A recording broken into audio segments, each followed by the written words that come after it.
Hello dear student. आज हम high school board परीक्षा 2024 के गणित प्रश्न पत्र का सेट 1 एचवी करेंगे। इसका खंड आ है। पहला क्वेश्चन क्या है? ये एक त्रिघात बहुपद के अधिक से अधिक शून्यकों की संख्या होगी।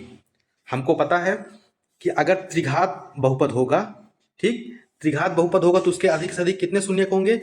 3 होते हैं।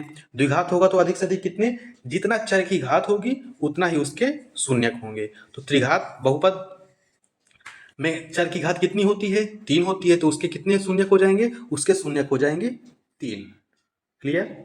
Very good. हमारा दूसरा क्वेश्चन है, संख्या 140 का अभाज्य गुणनखंड होगा।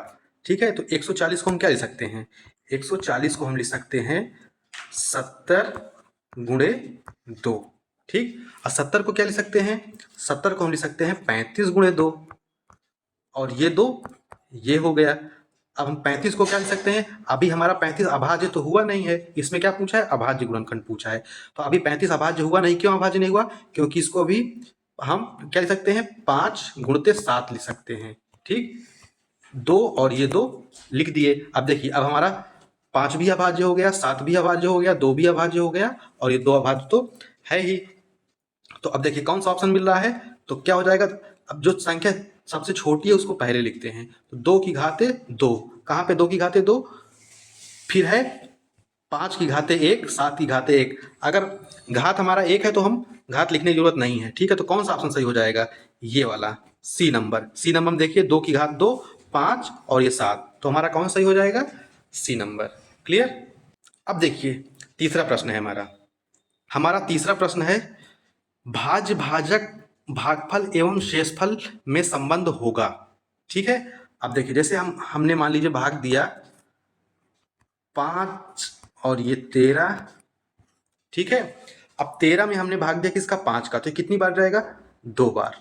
ठीक है, 5 दूने 10, हमारे 3 शेष आ गया। अब ये जो होता है हमारा 5 है, इसको कहते हैं भाजक, और जो ये 13 है इसको क्या कहते हैं? भाज्य, और ये जो 2 है इसको क्या कहते हैं? भागफल, और ये 3 है इसको क्या कहते हैं? शेषफल। अब ये 13 हमको कैसे मिलेगा?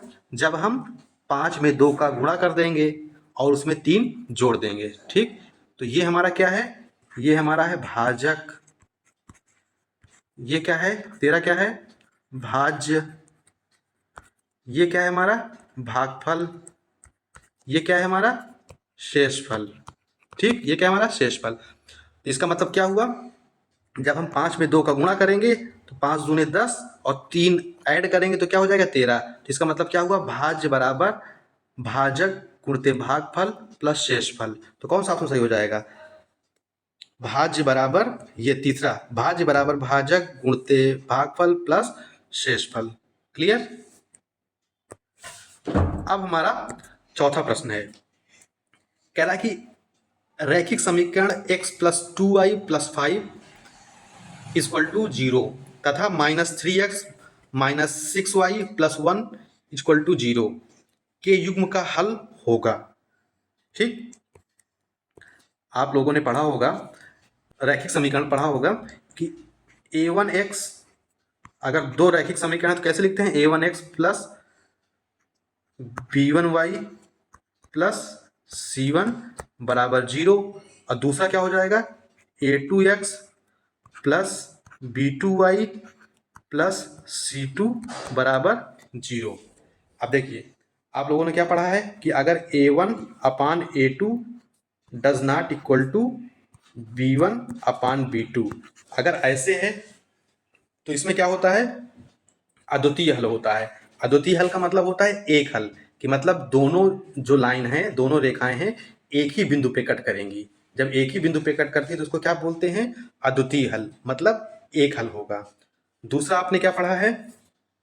दूसरा आपने पढ़ा है कि a1 upon a2 equal to b1 upon b2 does not equal to, मतलब बराबर नहीं है c1 अपान c2 के। अगर ऐसा है तब क्या होता है?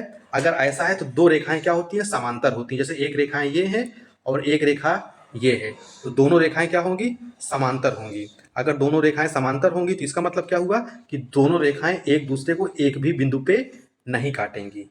ठीक है, तो आइए चेक। अब तीसरा एक है, उसमें क्या है, उसमें हमारा है कि A1 अपान A2 बराबर B1 अपान B2 बराबर C1 अपान C2।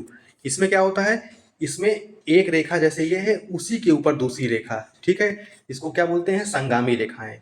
अब देखिए, अब ये जब एक रेखा दूसरे के ऊपर है तो ये अनंत बिंदुओं पे एक दूसरे को टच कर रही है कि नहीं, चाहे उसको टच करना बोलिए चाहे कट करना बोलिए, ठीक है।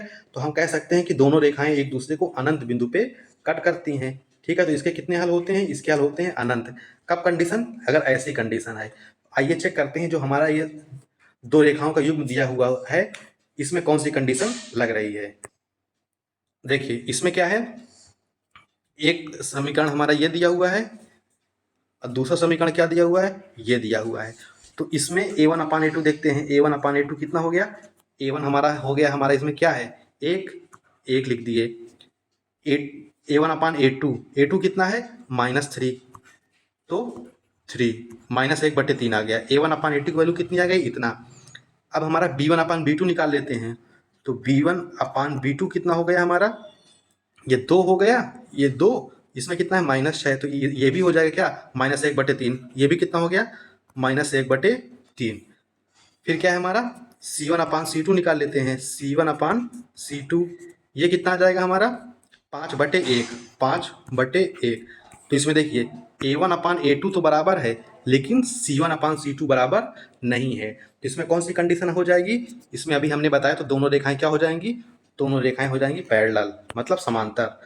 दोनों रेखाएं क्या हो जाएंगी, समांतर। अगर दोनों रेखाएं समांतर हैं तो क्या हो जाएगा हमारा, पहला ऑप्शन हमारा दिया अद्वितीय, ये दिया, ये है नहीं। ये क्या है, अपरिमित रूप से अनेक, मतलब अनंत हल की बात कर रहा है। ये कह रहा है कि 2। अब हमारी समांतर रेखाएं, समांतर रेखाओं का ऑप्शन तो दिया नहीं हुआ है, तो कौन सा हमारा सही हो जाएगा, उपयुक्त में से कोई नहीं। उपयुक्त में से कोई नहीं क्यों, क्योंकि रेखाएं समांतर हैं, समांतर का इसमें विकल्प नहीं दिया हुआ है। क्लियर। अब देखिए हमारा पांचवा प्रश्न है, समांतर श्रेणी -5 -1 3 7 का सार्वांतर। सार्वांतर की बात कर रहा है, किसकी, सार्वांतर मतलब डी की बात कर रहा है। तो सार्वांतर हम कैसे निकालते हैं, इसका पहला पद हमारा क्या है, A1 कितना है हमारा, -5, A2 कितना है, A2 हमारा है -1। तो सार्वांतर क्या होता है, A2 A1। तो A2 कितना है, A2 हमारा है -1, माइनस लगा देंगे, A1 कितना है -5, ठीक। तो कितना हो जाएगा ये, -1 माइनस क्या हो जाएगा, +5 कितना हो जाएगा, 4। सार्वांतर कितना आ गया, 4। तो 4 कौन सा ऑप्शन है, 4 हमारा ऑप्शन है डी नंबर। डी नंबर हमारा क्या हो जाएगा, सही हो जाएगा। ये डी नंबर कितना दिया हुआ है, 4। क्लियर। अब देखिए नेक्स्ट क्वेश्चन हमारा क्या है, छठा क्वेश्चन लिखा है, द्विघात समीकरण ax² + bx + c = 0 के विविक्तकर का विविक्तकर होगा। अब हमको पता है कि अगर ये हमारा क्या है, ये हमारा द्विघात समीकरण है, तो धाराचार फार्मूला क्या होता है, मूल निकालने का, -b ± अंडर रूट, ये x की वैल्यू निकालने के लिए है, ठीक है। x का मतलब उसके जो दोनों मूल्य होंगे या शून्यक, -b ± under root b² - 4ac upon 2a।